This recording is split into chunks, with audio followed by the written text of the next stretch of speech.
우리의 모든 것을 인도하시되 주님의 교회를 인도하십니다. 왜냐하면 주님의 교회는 주님의 책임지시기 때문에 그렇습니다. 그러므로 오늘 이렇게 하나님 앞에 12주년 감사 예배를 드리면서 우리가 이 은혜교회의 주님의 몸된 교회의 지체가 되었다는 것이 이 자체가 하나님이 여러분에게 허락해 주시는 귀한 축복인 줄 믿으시기 바랍니다.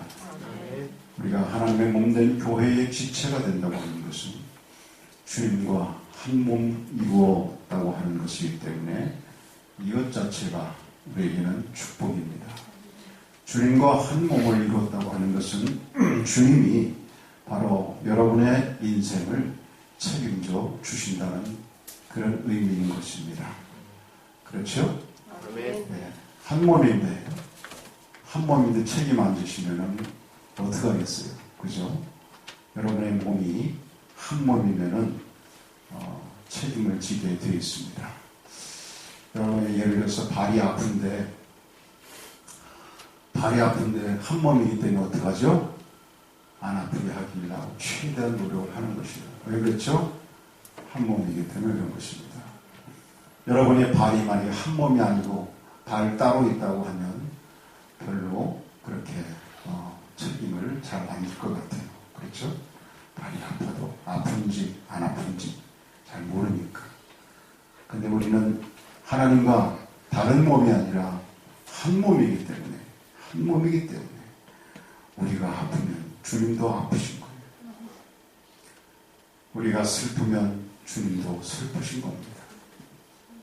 그렇기 때문에 한 몸 되신 우리 주님께서 우리를 붙잡아 주시는 것입니다. 이게 놀라운 축복입니다.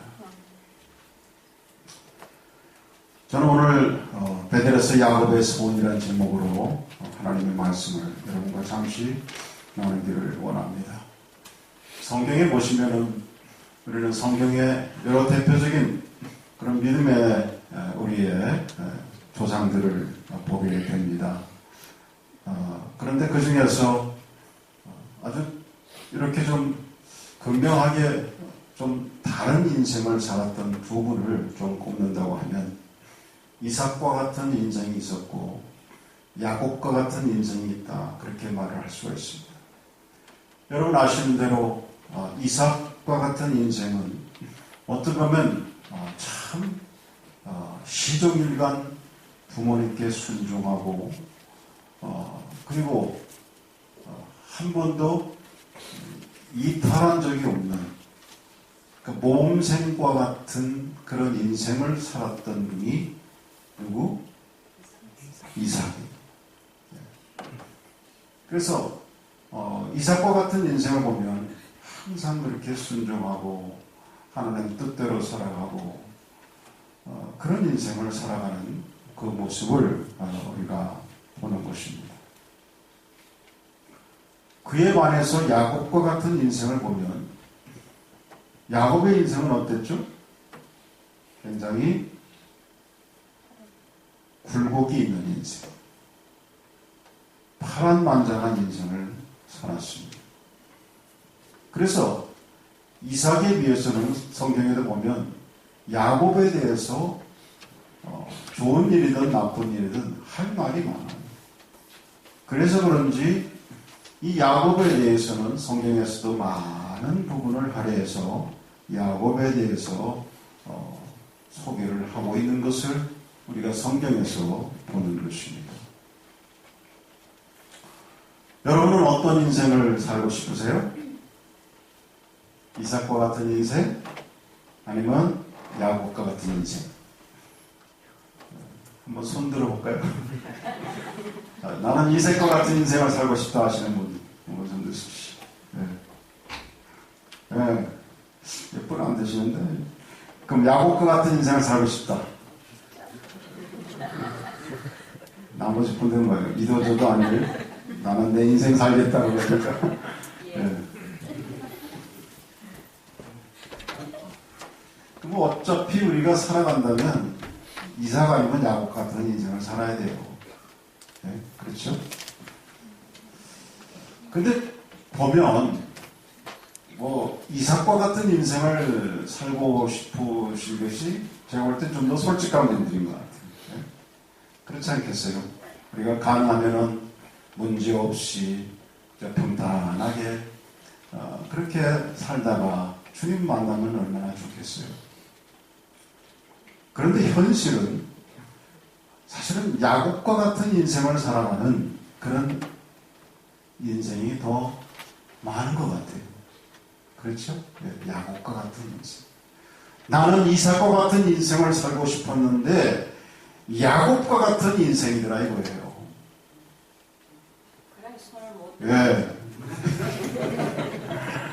야곱과 같은 인생. 나는 이삭과 같은 인생을 살고 싶은데 왜 이럴까? 이러면서 뭐 그게 원인은 뭐 외부적으로 올 수도 있지만 또 상당한 부분은 내가 실수해서 또 내가 잘못해서 그런 야곱과 같은 인생을 살아갈 수가 있습니다. 그래서 어떻게 보면은 우리가 한번 우리를 조명해보고 성경에서 해답을 찾는다고 한다면 야곱과 같은 인생을 한번 우리가 이렇게 서치해보면 그러면 더 현실적으로 우리가 이 땅을 어떻게 살아가야 할지에 대한 해답이 여기에 나오는 것 같습니다. 야곱의 인생이 어땠습니까? 그의 인생은 그야말로 파란만장했어요. 그의 인생의 여정이 별로 순탄했던 적이 별로 없어요. 왜냐하면 야곱은 그 자신의 삶에 만족할 줄을 몰랐습니다. 만족할 줄을 몰랐어요. 70이 훨씬 넘도록 불평과 원망으로 일관했습니다. 그래서 he always complained. He was not satisfied with their life. 그랬어요. 그렇게 살아갔어요. 뭐 형 에서가 간발의 차이로 먼저 세상에 태어났어요. 그야말로 뭐 1분도 안 되는 간발의 차이로 먼저 태어났어요. 아깝게 형이 되는 걸 놓쳐버렸어요. 그럼 형이 됐으면 그냥 형 동생하며 사이좋게 살면 될 텐데 그러지를 못하는 거예요. 그냥 내가 어떻게 해서라도 좀 일찍 나왔었어야 되는데 그러지 못했단 말이에요. 그래가지고 그것 때문에 늘 간발의 차이로 내가 형이 된 걸 놓쳤다는 것 때문에 그냥 안타까워하고 그래서 형이 가야 될 축복이 지금 내가 받아야 될 축복이 지금 형이 갖고 있다고. 형은 형의 축복이고 나는 나의 축복인데도 불구하고 형의 축복이 마치 내 축복이 다 돼야 할 건데 형한테 가는 것처럼 생각하고 형을 시기하고 이러면서 살았어요. 그러다 보니까 결국 어떻게 됐어요? 형의 장자권을 부당한 방법으로 그것을 빼앗았습니다. 억지로 자기가 장자가 됐어요. 형을 찰나적으로 속였어요. 형의 약점이 무엇인가? 형이 먹는 거에 약하다. 그래서 속였어요. 우리 사랑하는 형제, 젊은 형제 여러분, 먹는 거에 너무 약하지 말기 바랍니다. 넘어갔어요. 그것뿐만 아니라 아버지로부터 받는 장자에게 주는 축복의 기도도 아버지를 속여서 받아냈습니다. 인위적으로 자기의 인생을 자기가 만들어 가려고 했던 거예요. 억지로. 자, 그런데 그와 같은 결과는 무엇입니까? 어떻게 됐습니까? 그의 고달픈 인생이 시작된 것입니다. 사실 그의 고달픈 인생은 그가 만족한 삶을 살지 못하고 불평하고 원망할 때에 이미 시작이 되었던 것이에요. 여러분, 불평하지 마시기 바라요. 만족한 줄 알고 살아가시기 바랍니다. 불평하고 살아가면, 만족하지 못하고 살아가면 사실은 누가 가장 손해냐면 나 자신입니다. 다 같이 나 자신이 가장 손해다. 뭘 하면? 뭐라면 만족하지 못하며. 그렇습니다. 감사하며 살아가야 첫째로 축복이 누구에게 돌아오냐면 나에게 돌아오는 것입니다. 자, 여러분, 야곱은 그렇지 못했기 때문에 그가 결과적으로는 그가 인위적으로 뺏었던 장자권과 아버지로 받던 축복의 기도에 대한 열매가 그에게 없었어요. 그래서 그는 어떻게 됐어요? 그것을 누리지 못하고 광야로 쫓겨가는 인생의 여정이 시작이 됐습니다. 기나긴 광야의 여정의 인생이 그에게 시작이 됐습니다. 한 번도 그가 인위적으로 쟁취했던 장자에 대한 권한을 누리지 못하고 그러고 떠나갔어요. 분명히 형 에서로부터 그가 장자권을 사서 받았는데도 불구하고 형 에서로부터 형이란 소리 한 번도 듣지 못했어요. 오히려 그것 때문에 생명의 위협을 느끼고 그가 쫓겨가는 신세가 되었던 것입니다. 여러분, 우리가 우리의 삶을 돌아보면서 우리가 하나님과 더불어 살아가는 인생이 되었다는 것 정말 놀라운 축복인 줄 믿으시기 바랍니다. 내가 내 인생을 야곱처럼 내가 인위적으로 만들어가는 그런 인생이 내가 책임져야 하는 인생이 되었다면 어떻게 됐을까? 우리 한번 생각해 본다면 정말 여러 가지 아찔한 일들이 많습니다. 자, 야곱은 광야의 고독한 인생의 여정을 시작하게 되었습니다. 곤고한 날이 시작됩니다. 돌아와도 아무도 자기를 돌아봐주는 사람이 없는 곳이 바로 광야예요. 누구도 나에 대한 관심이 없어요. 그야말로 자기 혼자 쓸쓸히 자기가 가야 되는 인생을 지금 가고 있어요. 내일에 대한 불안이 있습니다. 성공에 대한 확신도 없습니다. 어떻게 해야 될지 모르는 그런 인생에 그런 고독한 길을 그가 가고 있어요. 그런데 여기 하나님의 은혜가 있습니다. 그 고독한 야곱, 파란만장한 인생의 여정을 가고 있는 야곱에게 누가 찾아오셨어요? 여호와 하나님이 찾아오셨습니다. 여기에 하나님의 은혜가 있습니다. 16절을 한번 보세요. 아까 읽었던 말씀은 16절, 28장 16절. 다 같이 한번 다시 읽겠습니다. 시작. 야곱이 잠이 깨어 이르되 여호와께서 과연 여기 계시거늘 내가 알지 못하였도다. 야곱이 광야의 여정을 가면서 극도로 피곤하고 불안하고 힘들고 어려웠습니다. 지쳤습니다. 그래서 그만 자기도 모르게 잠이 들었어요. 잠이 들었다가 아침에 깨어보니까 그가 그때서야 그 마음속에 여호와께서 과연 여기 계시거든 내가 알지 못하였다. 여호와 하나님이 나와 함께 계심을 그가 몰랐다고 하는 것입니다. 여호와 하나님이 나와 함께 계심을 그가 눈치채지 못했다고 하는 것입니다. 그런데 이 야곱은 혼자인 줄 알았는데 함께하고 계신 여호와 하나님을 깨닫고 그제서야 베개로 삼고 잤던 돌을 기둥처럼 세우고 그 위에 기름을 붓고 여호와 하나님께 소원의 기도를 드립니다.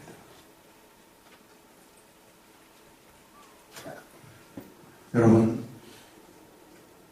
우리는 야곱을 찾았던 여호와 하나님이 야곱을 떠나 있다가 야곱을 찾아온 게 아님을 여러분 기억하시기를 주의 이름으로 축원합니다. 15절을 한번 같이 읽겠습니다. 15절 시작. 내가 너와 함께 있어 내가 어디로 가든지 너를 지키며 너를 이끌어 이 땅으로 돌아오게 할지라. 내가 네게 허락한 것을 다 이루기까지 너를 떠나지 아니하리라 하시니라. 여호와 하나님의 말씀입니다. 야곱은 곤고해서 16절에 우리가 확인한 것처럼 그가 곤고한 광야의 길을 걸어갈 때에 아무도 없는 줄 알았어요. 여호와 하나님도 떠난 줄 알았어요. 그런데 하나님께서 야곱에게 말씀하시는 거예요. 나는 너와 항상 함께 있었다. 나는 너 곁에 항상 함께 있었어. 그건 네가 그렇게 느꼈을 뿐이야. 여러분, 하나님께서 우리를 하나님 참삼아 주시고 하나님 백성 삼아 주셨을 때에 하나님은 우리의 손을 영원히 붙잡아 주시는 하나님인 것을 믿으시기 바랍니다. 하나님의 오른손을 우리를 붙잡아 주시면 아무도 그 손에서 빼앗을 자가 없다고 분명히 요한복음에서도 우리에게 말씀해 주셨어요. 그 하나님이 저와 여러분을, 하나님의 자녀된 하나님 백성된 여러분을 야곱과 같이 우리도 붙잡아 주신다고 하는 사실이에요. 예수님께서도 요한복음 14장 1절에 보시면 너는 마음에 근심하지 말라. 하나님을 믿으니 또 나를 믿으라. 그렇게 제자들에게, 불안해하는 제자들에게 말씀하셨어요. Do not let your hearts be troubled. Trust in God. Trust also in me. 그랬어요. 네? 여러분, 하나님은 언제나 우리를 붙잡아 주시는 거예요. 우리와 함께 하시는 거예요. 네.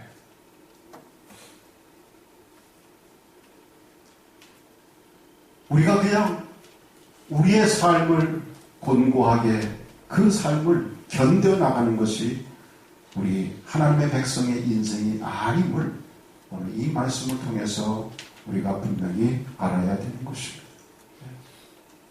그래서 그것을 깨달은 야곱은 하나님 앞에 그가 벌떡 일어나서 기도하기 시작했습니다. 그가 하나님 앞에 감사의 소원의 기도를 드렸습니다. 먼저 야곱의 기도의 첫 번은 자신의 가는 길을 안전으로 지켜주시기를 하나님 앞에 기도했어요. 야곱이 소원하여 이르되 하나님이 나와 함께 계셔서 내가 가는 이 길에서 나를 지키시고 먹을 떡과 입을 옷을 주시오 하고 지금 자기가 곤고하게 가고 있는 이 광야의 길, 그 길에 하나님이 함께 해주시고 안전으로 지켜주시기를 간절히 기도하고 있습니다. 이미 하나님께서 그와 함께 동행하고 있지만 야곱은 여전히 인간인지라 그 마음속에 있는 불안함을 다시 한번 하나님께 간구하며 그것을 구하고 있습니다. 그러니까 먼저 지금 야곱이 현재 직면하고 있는 현실적인 그 문제를 놓고 하나님께 그가 간절히 기도하고 있는 겁니다. 여러분, 우리 살아계신 하나님 앞에 우리도 기도할 때에 우리는 주저하지 말고 우리가 직면하고 있는 우리의 현안의 문제를 놓고 하나님께 기도해야 됩니다. 그것이 우리의 기도의 제목이 돼야 됩니다. 그래서 멍하니 현실을 맞이하고 겪는 자가 하나님의 사람이 아닙니다. 여러분, 우리의 크고 작은 하나님께 기도해야 할 현안의 기도의 제목이 있습니까? 주저없이 하나님께 기도하시기를 주의 이름으로 축원합니다. 하나님은 우리의 기도를 듣기를 원하시는 하나님이십니다. 우리의 기도를 응답해 주기를 원하시는 하나님이십니다. 그렇기 때문에 우리는 지금 내가 안고 있는 크고 작은 현안의 문제를 내가 안고 그거를 끙끙거리며 잊지 말고 하나님 앞에 기도해야 되는 것입니다. 하나님, 나와 함께 해주세요. 하나님, 나를 지켜주세요. 그런 기도가 있어야 하는 것입니다. 20절 보세요.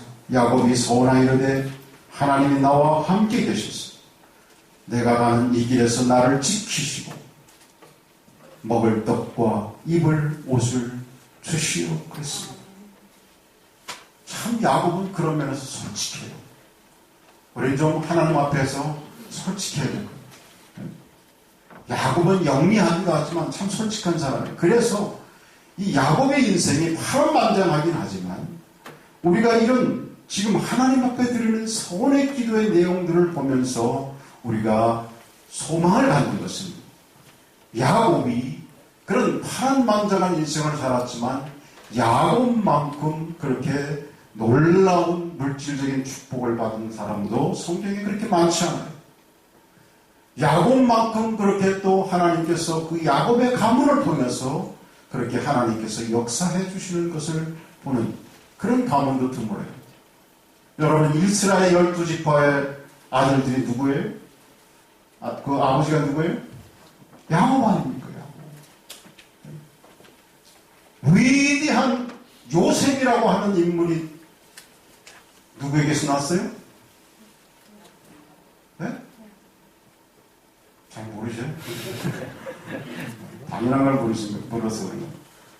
야곱 아닙니까? 야곱. 그러니까 우리가 그 축복을 받아야 돼요.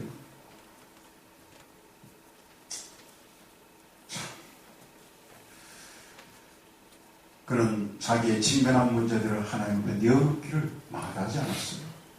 서슴없이 하나님 앞에 간구했습니다. 여러분, 우리가 하나님 앞에 무슨 체면을 차리겠습니까? 그렇죠? 하나님과 나와의 관계를 맺을 때 우리는 하나님 앞에 우리가 그런 거 다 내어놓으라고 하나님께서 나와 관계해 주신 줄 믿습니다. 네, 좀 하나님 앞에 필요하면 때를 쓰세요. 네? 하나님 앞에서 체면 차리지 마시고 때 쓰시기 바랍니다. 네. 뭐 하나님 앞에 나갈 때 격식 차리지 마세요.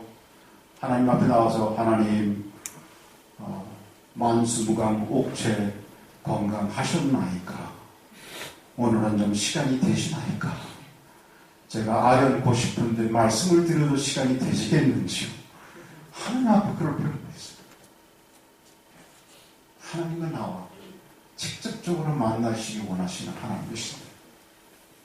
여러분, 그분 앞에 서서없이 나가시는 저와 여러분 되시길 주의 이름으로 축원합니다.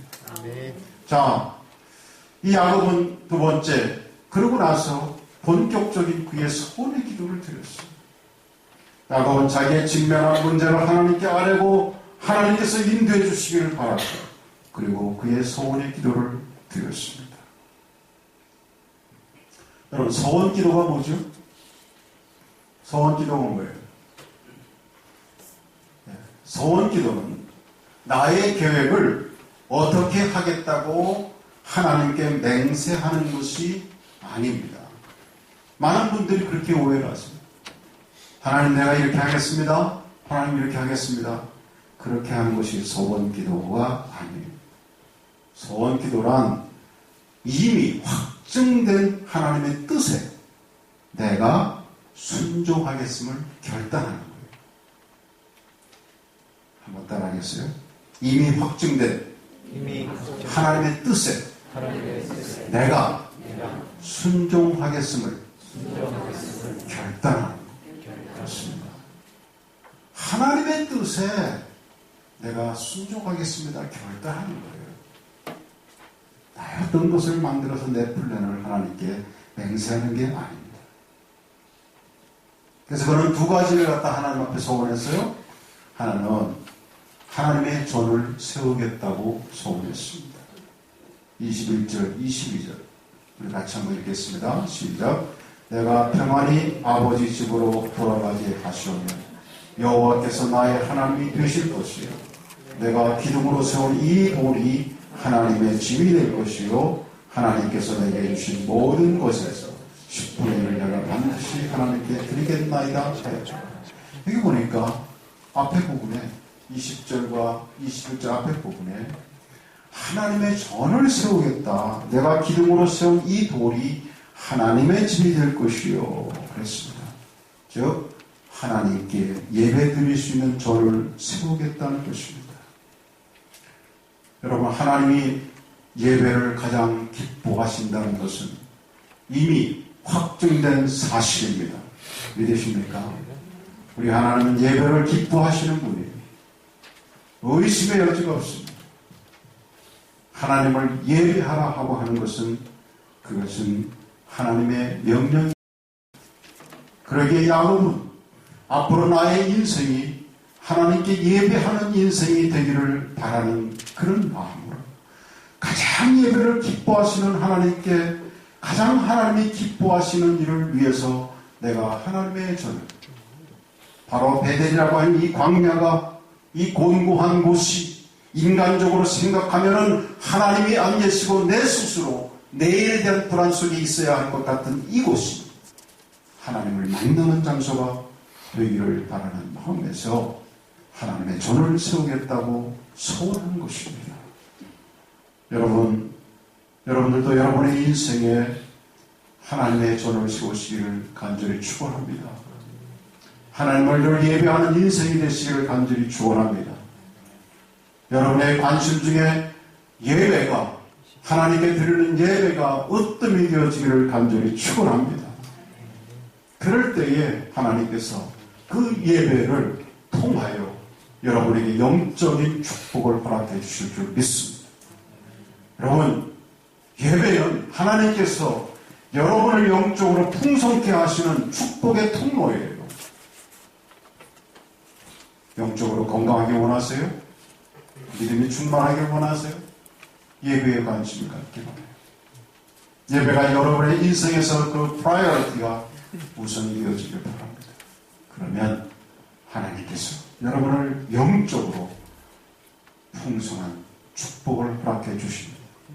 두 번째로는 야곱은 소원하기를 하나님께서 내게 주신 모든 것의 10분의 1을 반드시 하나님께 드리겠다고 소원을 했습니다. 야곱은 자신의 소득이 모두 하나님께로부터 오는 것임을 확신했던 것입니다. 여러분 다시 한번 22절을 보겠습니다.